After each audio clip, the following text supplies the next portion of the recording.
de un peronista, de un hombre que quiere que la gente coma, que la gente sea feliz. Por eso le mando un beso grande a Ever Bonafini y a vos, Calamaro, te quiero mucho. Muchas gracias por compartir el Santuario de las Madres. Son unos encuentros muy sentimentales los nuestros. La verdad que nos queremos mucho. Radio Caput. Diego es Diego. Y bueno, son esas personas que son indispensables, ¿viste? Esas cosas. Esas personas que son indispensables, ¿viste? Radiocaput.com. Estás conectado. Estás en Caput.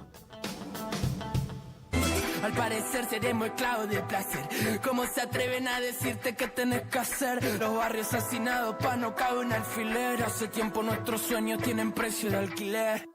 Será melancolía, una vida sin receta, que solo encuentra respuesta cuando se va la luz del día. Será melancolía, una vida sin receta, que solo encuentra respuesta cuando se va la luz del día.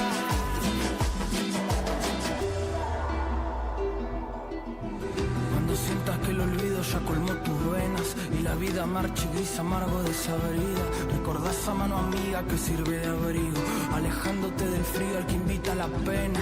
Con la serenidad del todo pasa y bajo la luz veraniega de una luna sepulcral te encontrarás con aquellos que ya al verlos son tu casa y te harán olvidar el miedo a la pesada soledad. ¿Qué tal? Buenas tardes, bienvenidos, bienvenidas a un nuevo jueves, el último jueves de este año para nosotros aquí en 13 en 1. Por supuesto vamos a estar de vuelta desde el primer jueves de febrero, pero para nosotras ha sido un año lleno de un montón de entrevistas que nos gustaron, aprendimos un montón también y bueno, hoy es un día, como siempre, movido. Venimos de una movilización multitudinaria en rechazo a el proyecto de reforma laboral que presentó el Poder Ejecutivo, por un lado, y venimos también de una madrugada bastante movidita en el Congreso Nacional a partir de la media sanción del presupuesto, donde, bueno, hubo un capítulo que fue rechazado y que generó sus consecuencias. Después hablaremos un poquito más quizás de eso. Diana hoy está virtual, así que no sé si está por ahí, la vamos a saludar. Hola, Di. Ya, buenas tardes. ¿Cómo estás? Bien, bien. Bien, un poco... A las corridas, muy diciembre. No, pero un poco esperanzada, digo, con lo que fue sucediendo justamente con lo que decía Majo recién, de presupuesto y de reforma laboral, por más de que recién Patricia Bullrich, la acabo de ver, no salió tan preocupada, pero bueno, no era, creo, lo que esperaban ellos de sacarlo hoy, pero bueno, tienen dictamen de mayoría, ¿no?, para la reforma laboral y lo esperan tratar el 10 de febrero. Claro, la idea es que no tienen, parece que Patricia dijo que todavía no tienen los votos necesarios para hacer, y además ayer fue una gran derrota para el gobierno, ¿no? Digo, o sea, lo que hicieron fue votar por capítulo de esa ley y al final se les terminó cayendo lo principal de lo que querían aprobar, que era el veto a las jubilaciones. Ahí tenés un listado vos, sí, Charo. Yo lo que quería comentar con respecto a eso es, el presupuesto tenía una cantidad de capítulos, esto estaba en el capítulo número 11, durante bastante tiempo, digamos, tanto Germán Martínez, el presidente del bloque de Unión por la Patria, como otros legisladores, se había planteado el tema de que el artículo que planteaba la derogación de la ley de emergencia y la ley de financiamiento universitario fuera votado aparte. Esto no se quiso hacer y quisieron hacerlo dentro de un capítulo donde no solo estaba eso, sino que había un montón de otras cuestiones que al salir rechazado quedaron fuera, digamos, del presupuesto. Y eso implica, digamos, un montón de cosas que se tenían pensado, digamos, avanzar. Entre ellas, ahora voy a hacer el punteo, pero la realidad es que, sí, pero me parece que más allá del punteo, que está bien que lo hagamos, digo, en términos políticos, lo que tenía, el objetivo, entiendo yo, que tenía el gobierno, y eso es lo que se venía diciendo, ¿no?, en off, en toda la semana, sobre todo a partir del cambio, digamos, de ambas cámaras, tenía que ver con poder darle media sanción tanto a presupuesto como a la reforma laboral, y me parece que no fue lo que esperaban. Eso no quiere decir que no se pueda revertir, creo que de hecho se va a aprobar, veremos con cuántas modificaciones, pero me parece que en términos políticos armaron todo, y de hecho hubo se entiende, ¿no?, que los ATN hubo una transferencia a varias provincias de sesgo peronista para que sus diputados y sus senadores aprueben estos proyectos, y finalmente no se dieron, ¿no? Claro. Yo quiero decir una cosa con respecto a lo que yo por lo menos leí ayer. Yo creo que el presidente Zuley, como le digo yo, no consideraba de alguna manera legítimo el Congreso anterior, y sí, porque bueno, tiene la primera minoría ahora, pero aparte por eso presentó por primera vez, digamos, de alguna forma el presupuesto, porque las veces pasadas lo retiró y demás, ya sabemos lo que ocurrió. Ahora, me parece que estaban envalentonados, que venían, digamos, todos los capítulos venían con una diferencia importante. Y me parece que, como en el fútbol, ¿viste? Cuando te comes la curva, que vas con toda la furia, y bueno, sucedió que no corrieron lo que tenían que correr para permitir que la gente que había votado en su momento y había insistido en rechazar el veto, bueno, ahora habían planteado que no iban a votar en contra de lo mismo que habían votado a favor en su momento, me parece, ¿no? Digo, un ejemplo es Banfi diciendo, me están extorsionando, yo quiero votar en contra, y si me lo estás planteando dentro de un capítulo donde hay otras cosas, yo te voy a votar en contra del capítulo. Bueno, creo que ahí hubo otros tipos de negociaciones con las provincias, ¿no?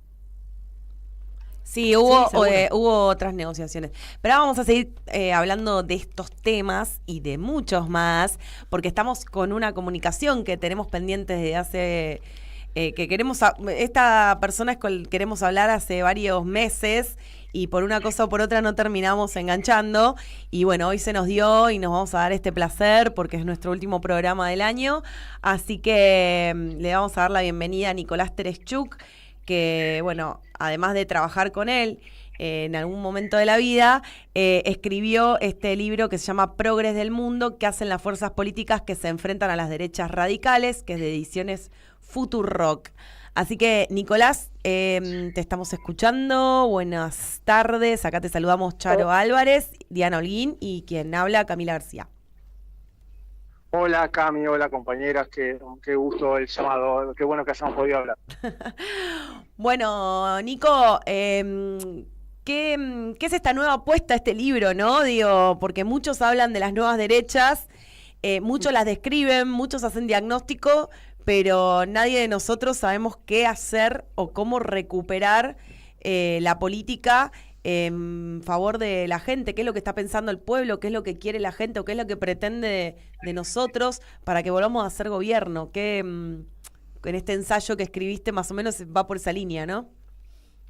Sí, mira, lo que yo trato de aportar ahí son dos cosas. Como vos dijiste muy bien, sobre todo en la Argentina y en otros países ya hemos visto y hemos tenido muchos análisis de cómo son estas derechas radicales, cuáles son sus características, por qué irrumpen. Bueno, hay realmente muy buenos análisis sobre esta cuestión. Lo que yo trato de hacer en este libro son dos movimientos. Uno, ampliar un poco el foco. Y ampliar un poco el foco como vos sabés, estas derechas radicales son un fenómeno global y tienen en este momento o representantes en los gobiernos de distintos países del mundo, o están de alguna manera acosando desde la oposición a las fuerzas políticas que están en el gobierno, en Europa, en Estados Unidos, en Sudamérica, en distintos lugares. Y además de ese movimiento es mostrar, en vez de poner el foco en ellas, bueno, poner el foco en el qué están haciendo y qué están sobre todo debatiendo quienes se les oponen. Entonces, a partir de ese movimiento que yo comparto con los lectores, también busco un par de cosas. La primera es que quienes están pensando estas cosas y por ahí están en este momento un poco frustrados o frustradas, o enojados, enojadas, o desorientados, o digamos de distintas formas frente a estas derechas radicales, por lo pronto se den cuenta que lo que ellos ya están sintiendo está pasando en distintos lugares del mundo, ¿sí? En este momento hay alguien en San Francisco, en Berlín, en San Pablo, en Madrid, en Frankfurt, que está pensando estas cosas y está sintiendo las mismas cosas, ¿no? Y está sintiendo perplejidad a estos fenómenos políticos.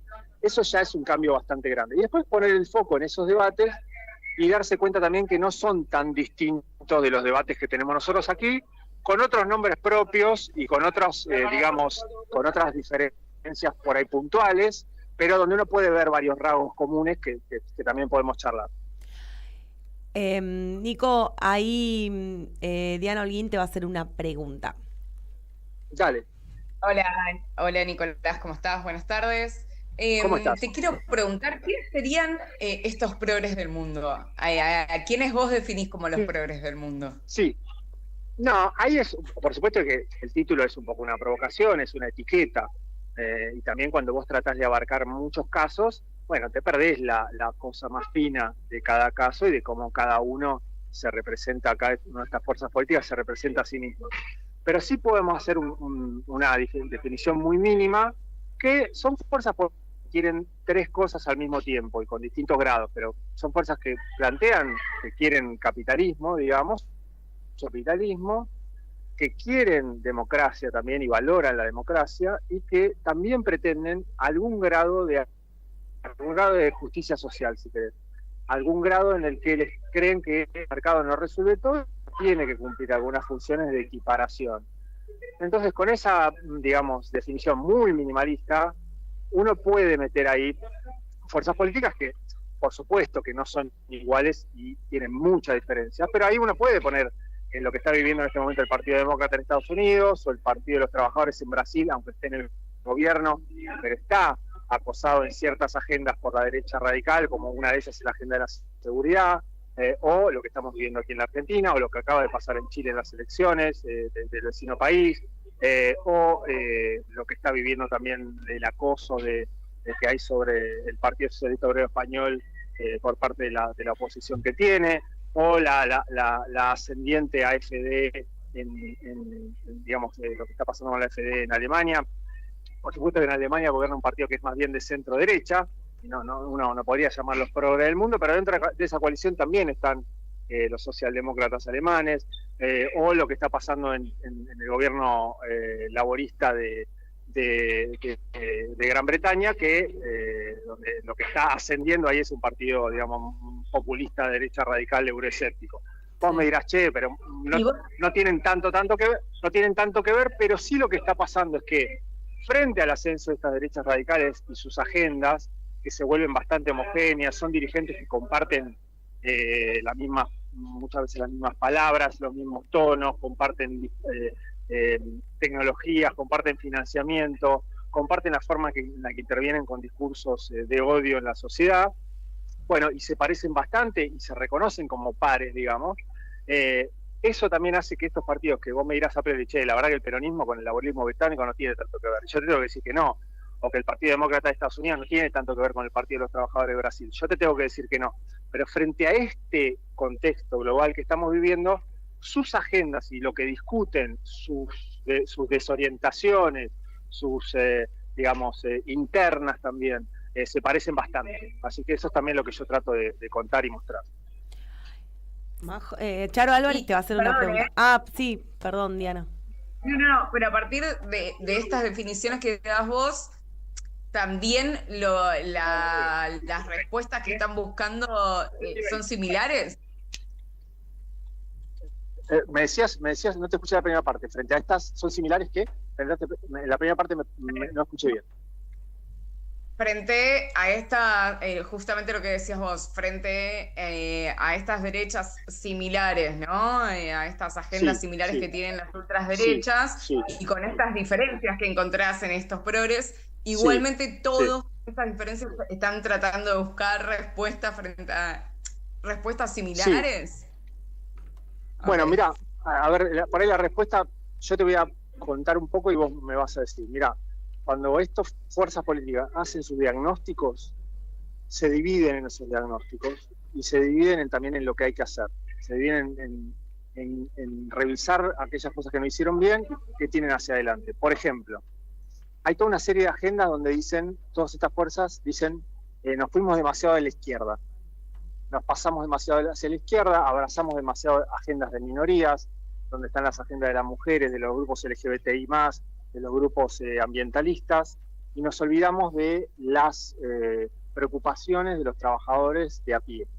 Y no estuvimos cerca de ellos, y muchas veces tenemos lenguajes que son alejados de los del hombre y la mujer común de a pie, de los trabajadores comunes. Ese es un diagnóstico. ¿Te suena que puede ser parecido a algunas cosas que escuchamos acá, por ejemplo? Bueno, la sí, pregunta te la hago yo. El otro día, Sí. Marco Enrique en Minami, Sí. cuando hizo un análisis de las elecciones en la radio, de las elecciones de Chile, una de las cosas que decía es que la izquierda chilena, para la izquierda chilena que gobernaba, ¿no? Porque él no está con el gobierno y es parte del, se considera parte de la izquierda, él lo que decía es como que era más importante el lenguaje que la acción política en territorio y demás, y que eso es un problema. Fíjate, estos diagnósticos que yo te decía son del Partido Demócrata en Estados Unidos, que están a 8.000 kilómetros de distancia de Santiago de Chile. Entonces hay algo de eso.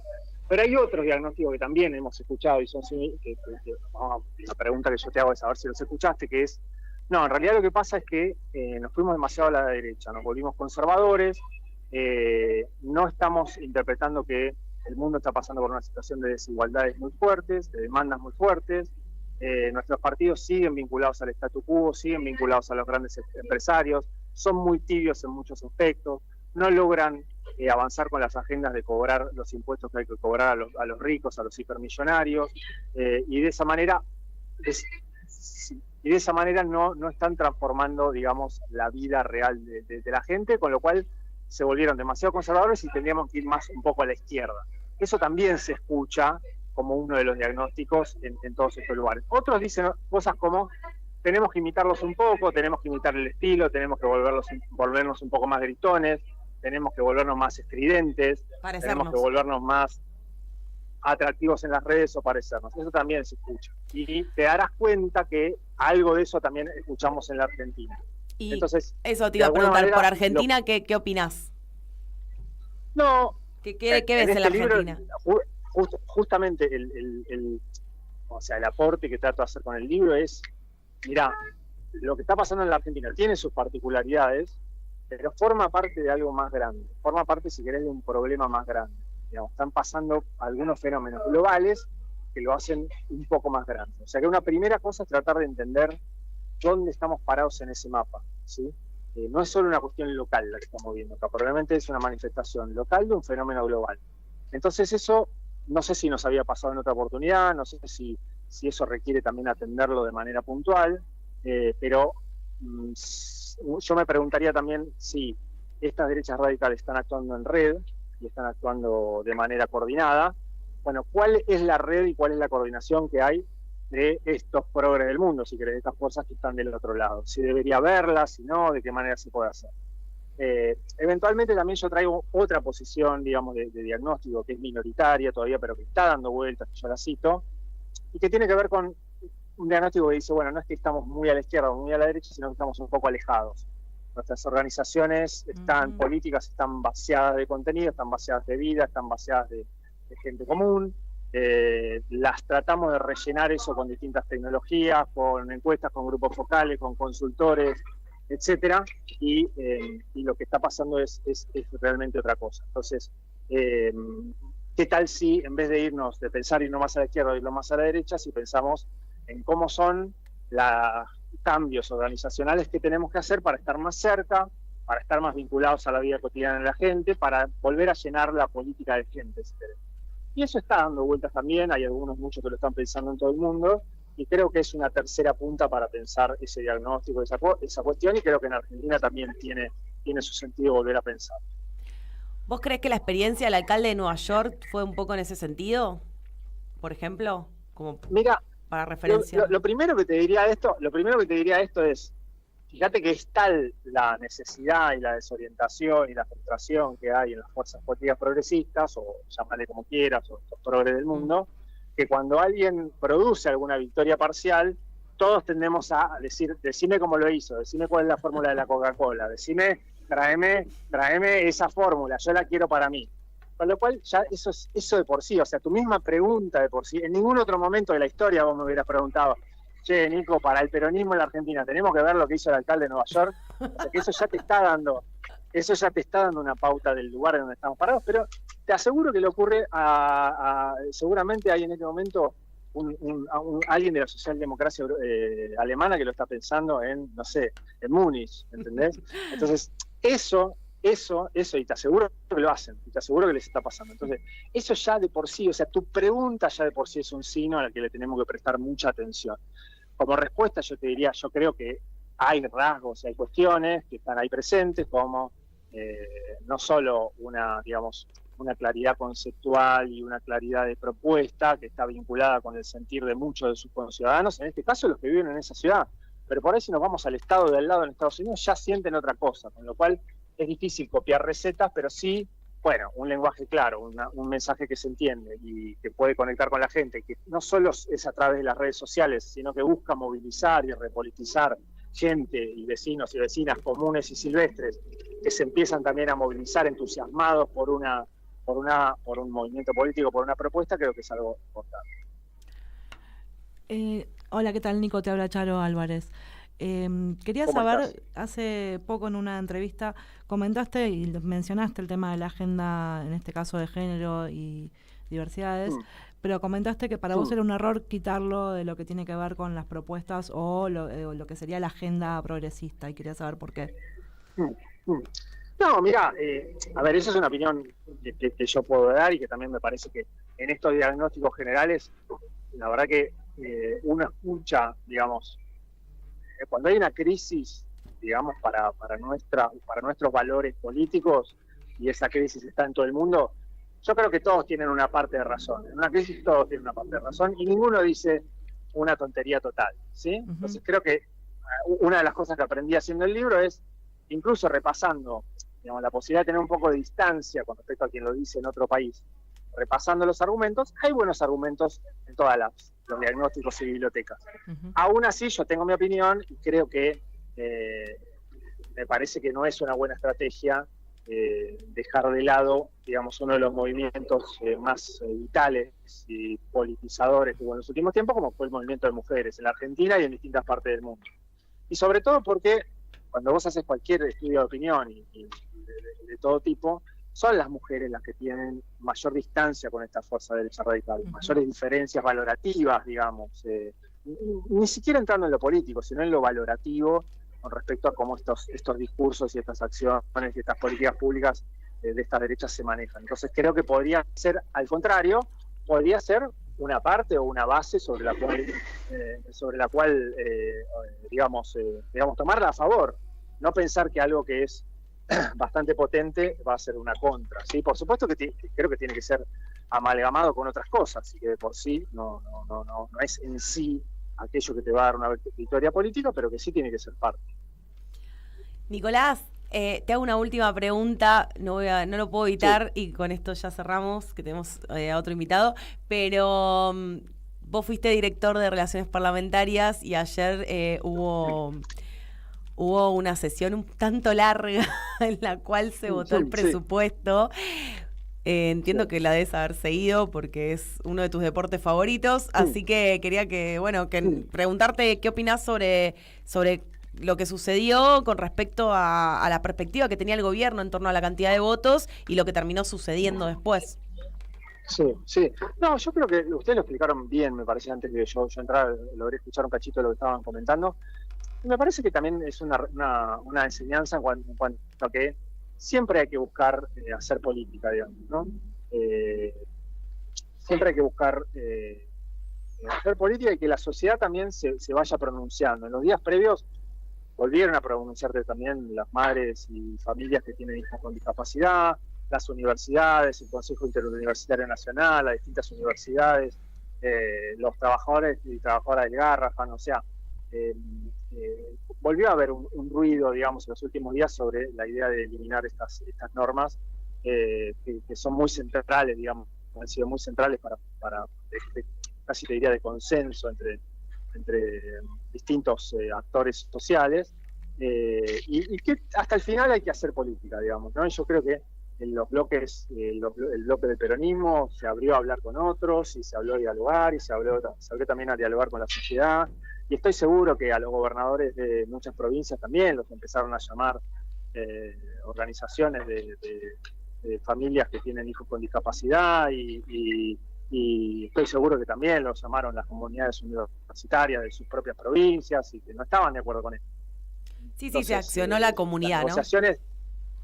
Sí, yo creo que y pensar que las negociaciones en política son un pizarrón, digamos, una matemática, no creo que sean así. Se vio de esa manera.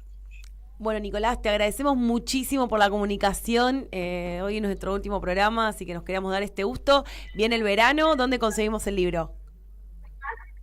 En todas las librerías del país. Así nomás. Buenísima. Así nomás, cualquiera que vaya, va, que hay que aprovechar el verano. Sí, lo pide. Es el mejor momento para publicar un libro, porque la gente es cuando tiene tiempo de leer, así que ya saben, el libro se llama Progres del Mundo, es de Ediciones Futurock, y lo pueden encontrar en todas las librerías del país, así que nos dimos este placercito. Gracias, Nicolás, por la comunicación. Y el año que viene seguramente te mando un abrazo. Te tenés que venir a tomar unos mates acá. Sí, señoras. Adiós. Un abrazo. Abrazo. Chau. Bueno, ahí estamos con Nicolás Terechuk hablando sobre su nuevo libro, un compañero, un amigo, un politólogo, docente, analista y muchas cosas más. También tiene un instituto, se llama, ¿cómo se llama el instituto, Diana?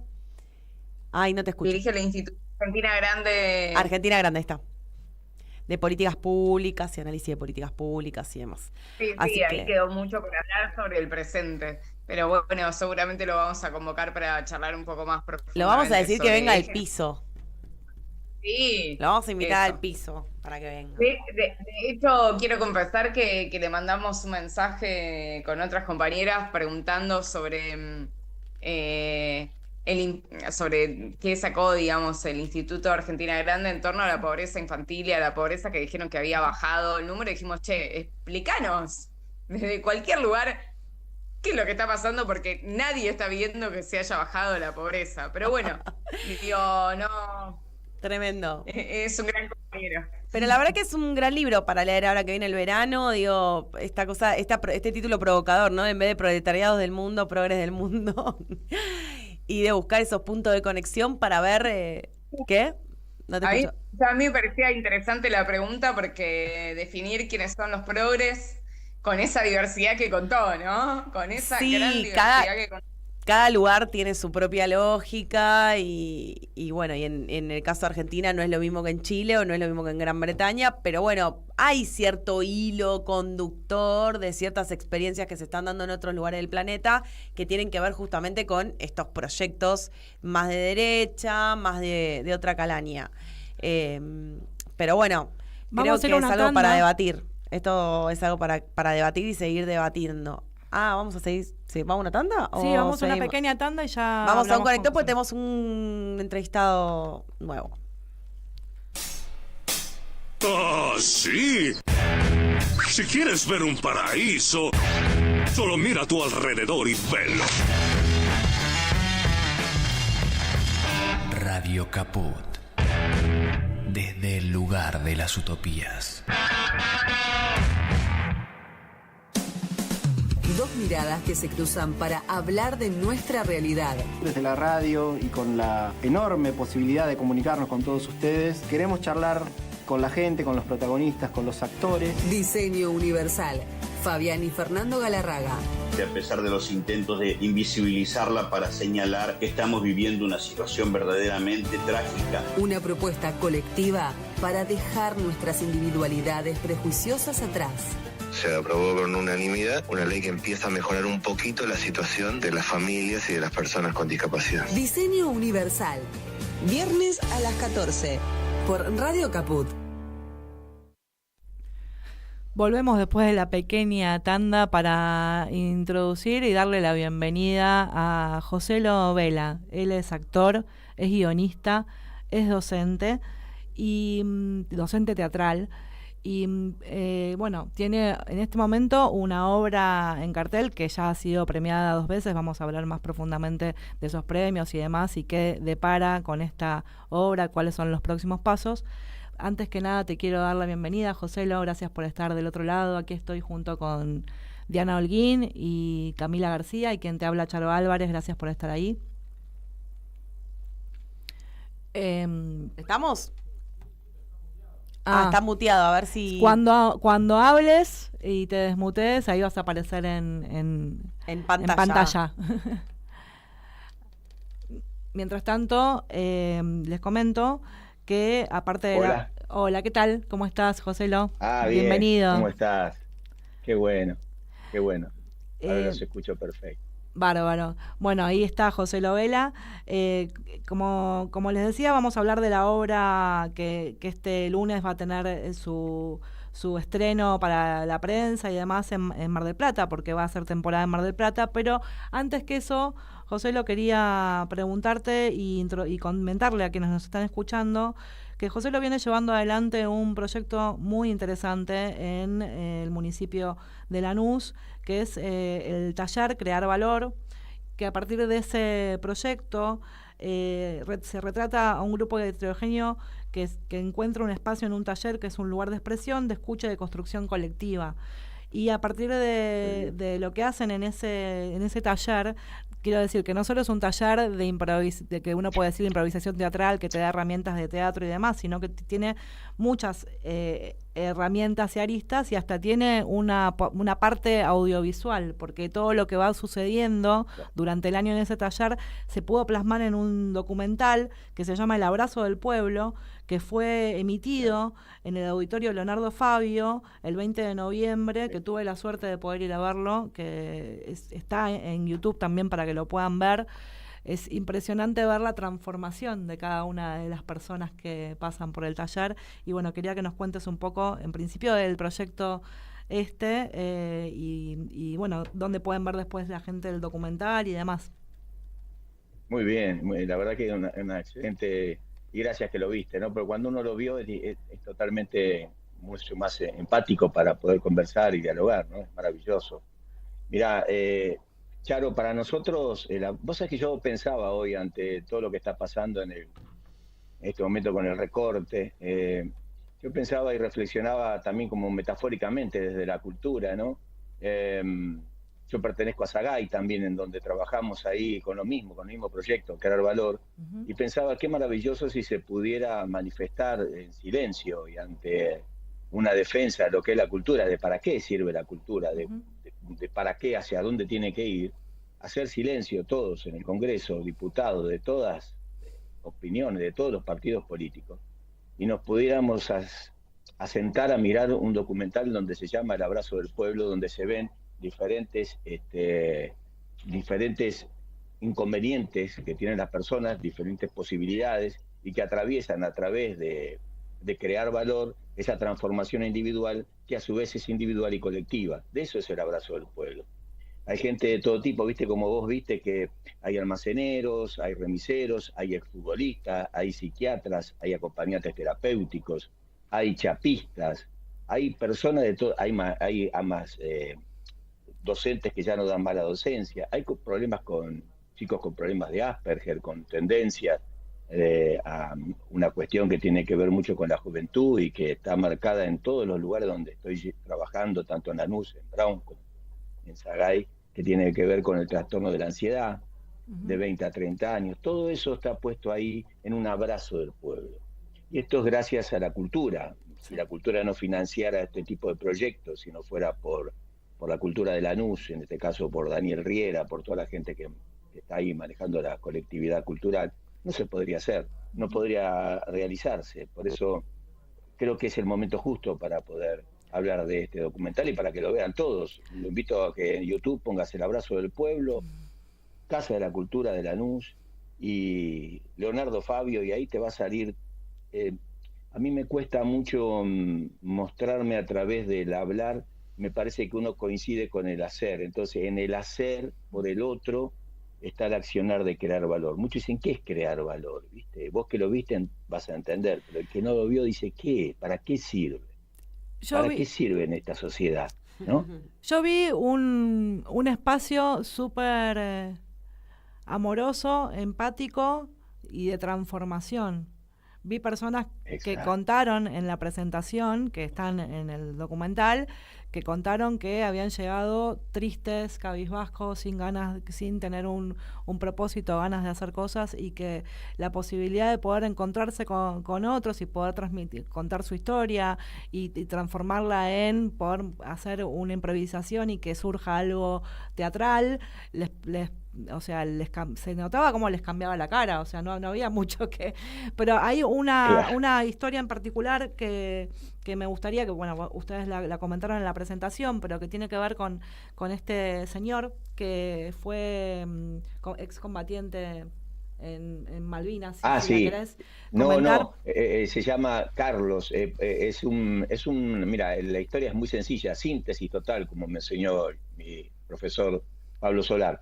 Es una persona de 68 años que pierde su mujer y que a través de perder su mujer, tras 35 años de estar 40 años de estar en pareja, su vida se derrumba. Y con 2 hijas, él va y le dice a las hijas que se va a internar porque se siente solo, abandonado y sin sentido a la vida. Cuando se va a internar, las hijas le dicen, ¿por qué no vas a crear valor en Lanús? Que ahí te van a ayudar. Él vino a crear valor sin saber qué era. Y a los 2 meses, no solamente empezó a contar su historia de la mujer, cual se ficcionalizó, de eso se trata, ficcionalizar el dolor a través del arte, y él contó ahí que él fue secuestrado en la dictadura militar, y estuvo 1 año y 7 días secuestrado. Entonces, todo su dolor está atravesado por eso que le sucedió, y cuando fallece la mujer, ese abrazo que él sentía de la mujer que lo contenía en la medianoche cuando se levantaba por los momentos de tortura, lo ayudaba, y también el abrazo de la mamá que le enseñó a la mujer este abrazo. Cuando se muere la madre, se muere su mujer, queda sin ese abrazo. Y el contenedor de ese abrazo es el abrazo del pueblo. En este caso, todos los compañeros de crear valor. De eso se trata ese capítulo, de eso se trata crear valor. A mí la verdad es que me emocionó muchísimo, y la primera reacción que tuve fue, bueno, ¿a dónde lo podemos hacer en Capital para que nos quede cerca y podamos ir y sumar gente? Que fue lo primero que le dije a Joselo, pero bueno, ya va a suceder, ya le vamos a encontrar la manera.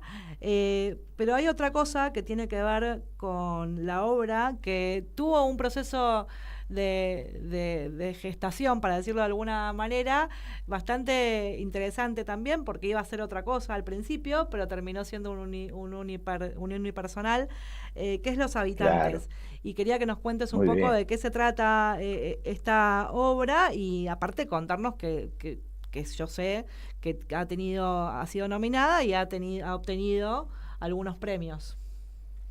Sí, Los Habitantes tienen que ver también con crear valor. Mira, durante el dolor, yo creo que vos sabés que siempre cuento, cuando el otro día ganamos el premio Luis Abel, mejor obra de teatro. Por segunda vez ganamos mejor obra de teatro por el siglo XXI, que es GETEA, que es un premio precioso porque lo da la universidad. De Filosofía y Letras. Cuando recibimos, exacto, y ese premio para nosotros fue realmente sorprendente. Después nos invitaron a una mesa redonda política sobre lo que es la obra y para qué está generada la obra. Bueno, eso que no te lo voy a contar. Pero ahora cuando subimos con Pedro el otro día, Pedro Sendís, que es el director y coautor de la obra Los Habitantes, nosotros nos manifestamos ahí en el ministerio cuando ganamos el premio Luis Abel, mejor dramaturgia, que lo que cuenta es que esa obra está atravesada por el dolor. Porque me acuerdo cuando empezamos a armar esa obra, nosotros tuvimos 10 años escribiendo un guión cinematográfico, y después fue pasado a miniserie. Y pasó por un montón de lugares, ¿viste? Productoras, varias veces se quiso hacer, la llevaron a Estados Unidos para conseguir presupuesto porque era muy cara, porque es de época.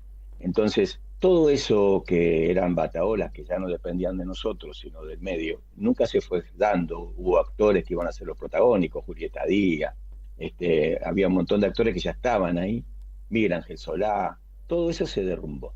Entonces, en un momento en pandemia con Pedro, antes de eso nos hicieron escribir 4 temporadas, porque una productora que la quería vender afuera, entonces una Una historia era en Argentina en 1955, el bombardeo de la Plaza de Mayo.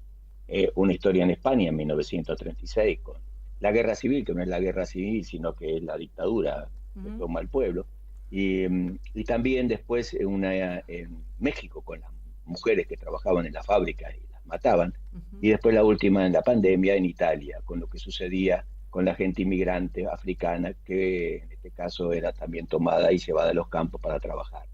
Los habitantes es una miniserie que son muertos, que habitan los cuerpos de los vivos, y que aparece toda esta historia cuando sucede un asesinato colectivo, una matanza.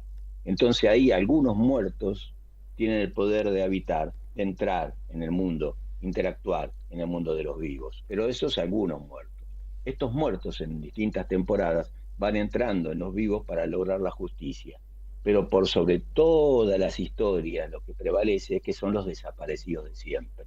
Los desaparecidos del pogrom, los desaparecidos de cuando en 1936 Franco tomó la dictadura y asesinó, y está el caso de Carmen Luna, una militante que viajaba de Utrera a Sevilla a comprar la verdura, que luego vendía en la Plaza del Pueblo para alfabetizar a los chicos de los campesinos republicanos. Ella fue asesinada por Franco porque promulgaba, digamos, la libertad en el sentido de la libertad de las mujeres, la libertad de los derechos humanos, la libertad de los casamientos libres. La asesinaron, mostrándole al pueblo lo que puede hacer la dictadura. Eso está ocurriendo hoy, en otro punto, pero es lo mismo. Sí, sin matar cuerpo, pero sí, o sea, muriendo, Exacto. matándote de hambre, ¿no? Sacándote tu salario, tu trabajo, todo lo que te hace digno. De eso que ustedes hablan en el programa, digamos, ¿no? De eso que yo estaba mirando antes de empezar, de eso que está sucediendo ahora, en este momento en la calle, digamos, todo eso desde otro punto de vista, la inconsciencia animal del genocidio sigue todavía, y la derecha cada vez es más grande. Sí, quizás no es sobre los cuerpos, pero sí también es de otras formas, ¿no? Hay otros mecanismos que se fueron ayornando a la época, y que, bueno, obviamente hacer arte con esto que nos está sucediendo, la verdad es que es muy, muy loable, porque también la cultura es la forma que uno tiene de hacer despertar las mentes y las conciencias, ¿no? Entonces me parece como súper interesante, ¿no? La cultura hace que despierte la conciencia, es una de las herramientas, ¿no? Digo, quizá no te despierta la conciencia leer una noticia, leer el diario, qué sé yo, y bueno, ves una historia que te conmueve, una actuación que te conmueve, una música que te conmueve, una pintura que te conmueve, y quizás empezás a pensar que quizás las cosas pueden ser distintas y quizás te están robando la dignidad. Exacto, muy bien, de eso se trata. De ahí surgió, si estuviéramos tomando mate en tu casa, yo con ustedes ahí, yo les diría, mira, esto surgió realmente del dolor. Ese mismo dolor que estamos contando para otros surgió en mí, ante cualquier hecho, no importa cuál sea. Pero el ser humano pasa por esas cosas, pasa por el bullying, pasa por el fracaso, pasa por el dolor de una pareja, pasa por sentirse, mirarte a la cara y preguntarte quién soy. ¿Quién soy? No saber quién soy. Eso no hay edad para eso. A mí me ha pasado tanto sea a los 20 como a los 30 como a los 60. Uno atraviesa eso cuando se mira al espejo y dice, ¿qué quiero para mí? ¿Qué estoy haciendo? Por eso es muy bien lo que dijiste, la conciencia. La conciencia aparece como para saber que no somos nuestros pensamientos y que lo que en general sucede somos egos, egotismo, que vamos para todos lados según la forma. Como digamos la burocracia sindical, que se mete en todos lados. Y vos ves políticos que en realidad se mueven, pero vos lo ves que son caretas, que están dominadas por el 99% de la máscara, y que ese 1% que estamos hablando de la conciencia del ser no aparece, no lo ves. Y cuando lo ves, lo querés abrazar y lo querés votar, ¿no es cierto? Tendríamos que encontrar a esa persona para llegar a votarla. La historia es cíclica. Va a suceder, ¿no? La historia es cíclica. Mira, ¿quién iba a decir que los 90 iban a volver, pero más grotescos y más ridículos y más bizarros? Claro, los 90 tenían clase. Los 90 tenían clase al lado de esto que estamos viviendo. Esto es una bizarreada, toda una berretada, trucha. Es como la versión todo por $2 de los 90.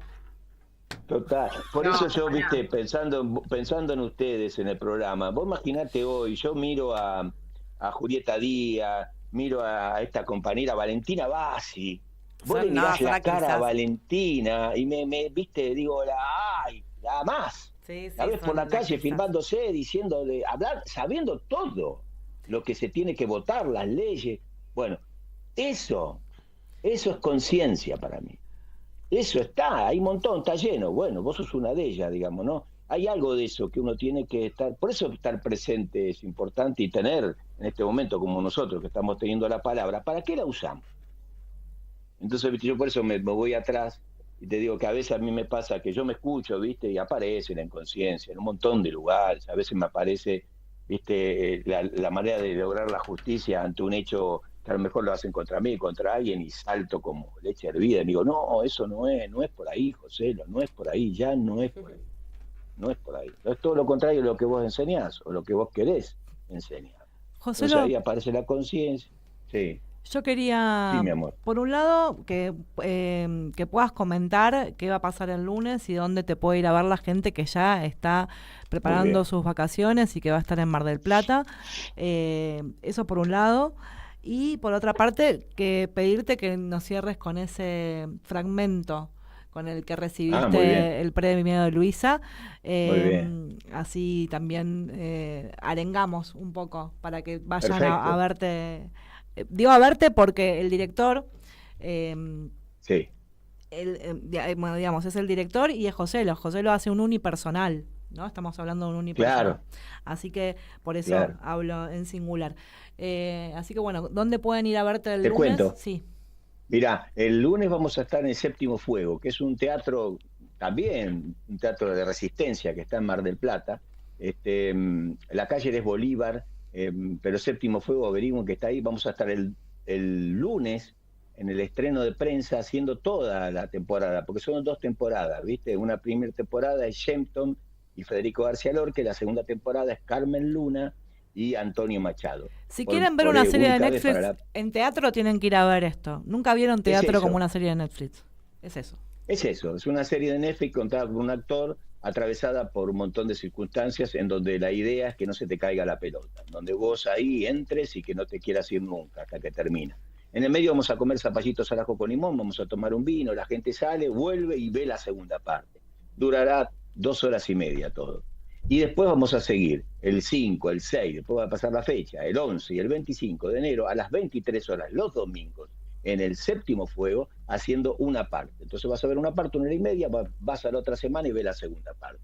Y en 4 funciones vas a ver la serie completa. Es una serie, una miniserie teatral. Y con respecto a la final, mira, yo creo, Carmen Luna dice, como si estuviéramos en el Congreso. Imaginemos el Congreso, ¿no? En este momento están todos los políticos, pero además de los políticos también están los actores, y están también Lorca, Machado, está gente de la cultura, pero Rafael Alberti, y está una mujer campesina, ¿viste? Que está envuelta con una bandera republicana, y que la mujer es muy tímida, y que además orgullosa de estar ante esa presencia, dice, ante todos, y sin mirarlos, dice: hay asuntos con el filo de un cuchillo y son urgentes. Si no salimos a la calle a plantar cara contra los fascistas, los ultras y los violentos, ellos avanzarán sobre nosotros rodeados del silencio de los tibios. Necesitamos, repito, dice, y pido perdón, y es urgente, que salgamos a la calle, que nos pongamos enfrente, que pongamos el cuerpo y la voz contra ellos. Tremendo. Levantan todo de la plata. Tremendo, Esa gracias. Muy bueno. Gracias. Muy bueno eso. Muy bueno, compañero. Qué bueno. Muchas gracias, compañeras. Te agradecemos muchísimo, José, un placer. Gracias. Y ya vendrás aquí. Un placer para mí. Gracias. Al piso. Gracias. Chao, nos vemos. Estábamos, chicas, con José Lovela, actor, guionista y docente teatral. Y aquí... Nos quedan 5 minutos, Diana Holguín, ¿estás ahí? ¿Estás ahí? ¿Estás ahí, Diana Holguín?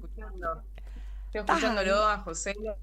Y pensaba mucho que en realidad en esta etapa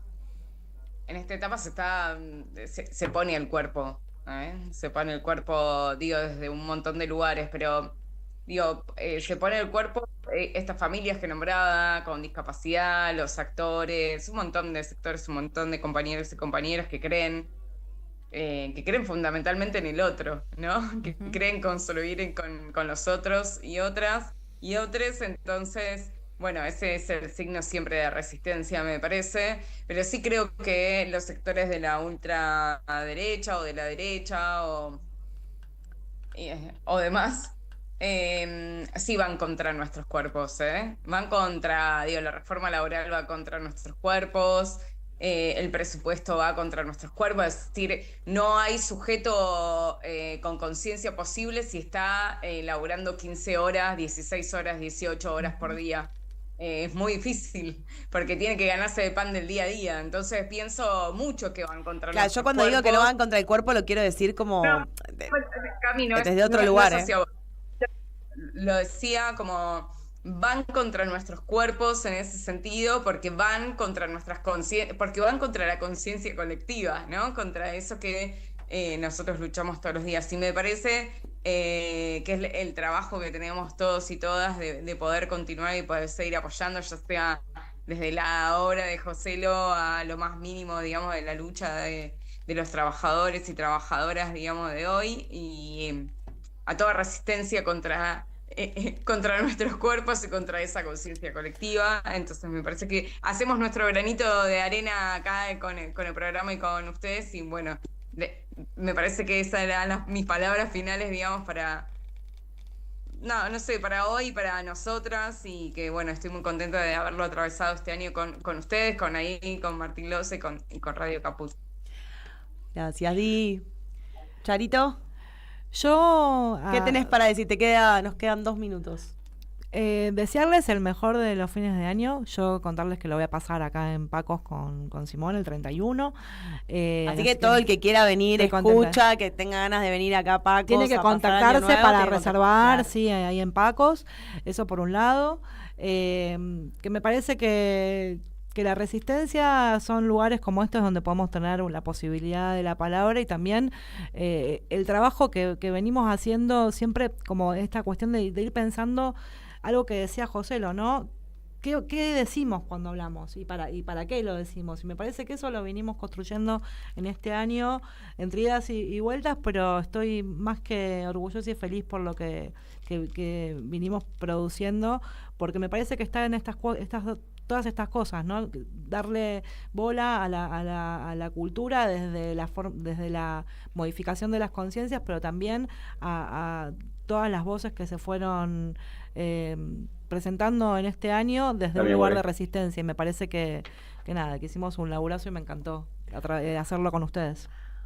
Bueno, yo para terminar, lo único que voy a decir es que estoy súper orgullosa de que este año pudimos hacer comunicación, pudimos dejar nuestro granito de arena para comunicar lo que nosotros consideramos que es necesario comunicar y estar en la trinchera, porque esto también es una forma de militancia, y nosotros somos militantes políticas y militantes de la vida, sobre todo, y creo que ese laburo y ese logro lo hemos hecho con mucho esfuerzo y forjando un vínculo entre nosotras que nos fortaleció como compañeras, como militantes, y como personas que están al servicio también y tienen una vocación de servicio por tratar de llevar información y comunicación sobre los temas que nosotros consideramos más importantes, que tienen que ver con nuestra vida, ¿no?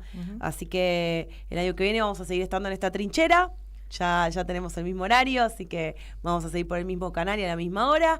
Y vamos a seguir poniendo en agenda los temas que nos interesan, los temas que necesitamos que estén en agenda como sociedad, como pueblo argentino, para que la gente después elija qué quiere, pero que por lo menos tenga las herramientas para elegir, porque no hay mayor libertad cuando vos podés elegir. Y lo que quiere hacer este gobierno es cercenarnos la libertad de elegir. Y me parece que eso es lo importante. Y ayer tuvieron una cucharada de su propia medicina en cuanto a la soberbia y la falta de hacer política. Así que un orgullo, compañeras, estar con ustedes, y nos vemos el año que viene en un nuevo 3 en 1, con nuevas novedades, nuevas sorpresas y un nuevo año con nuevas cosas. Así que muy feliz año a todos nuestros oyentes y oyentas. Gracias por estar del otro lado, gracias por escucharnos. Y bueno, quiero agradecerle a Juan Martín y quiero agradecer siempre a este estudio, Chicha Mariani, a Radio Caput, Eve, a Martín Loza, Norita, Norita, que están en el cielo, besito al cielo. Y bueno, Diana, Un abrazo, compañera.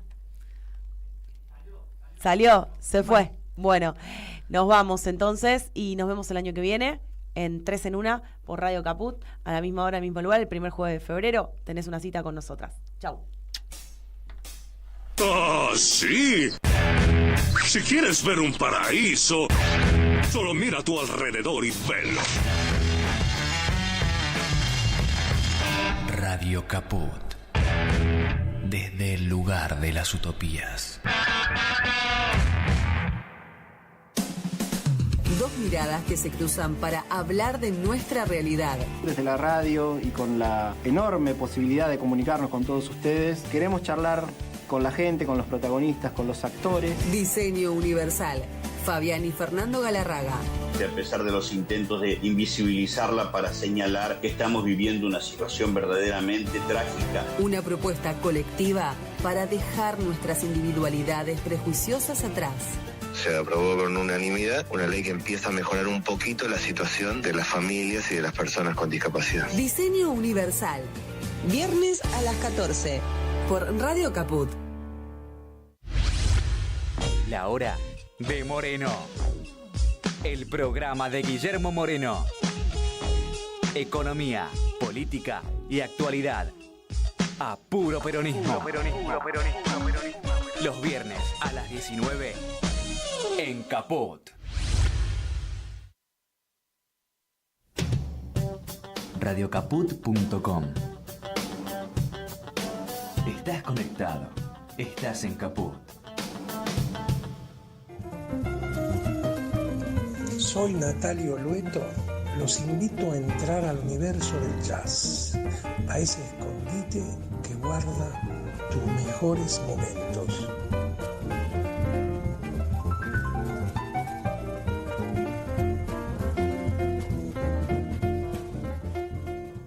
Perfecto, dale, gracias. Bueno, desde Río Cuarto tenemos a un invitado muy especial hoy en el Callejón del Jazz. A Pablo Ballini, un gran músico, compositor, a quien le agradezco su especial interés en querer conversar con nuestros oyentes y regalarnos este momento. ¿Cómo estás, Pablo? Hola, Natalio, buen día, ¿cómo estás? Bueno, felicitaciones. ¿Viste? No me faltó nada. Escúchame, ¿cómo andás por allá en Río Cuarto? Bien, acá estamos laburando, haciendo un poco de atención odontológica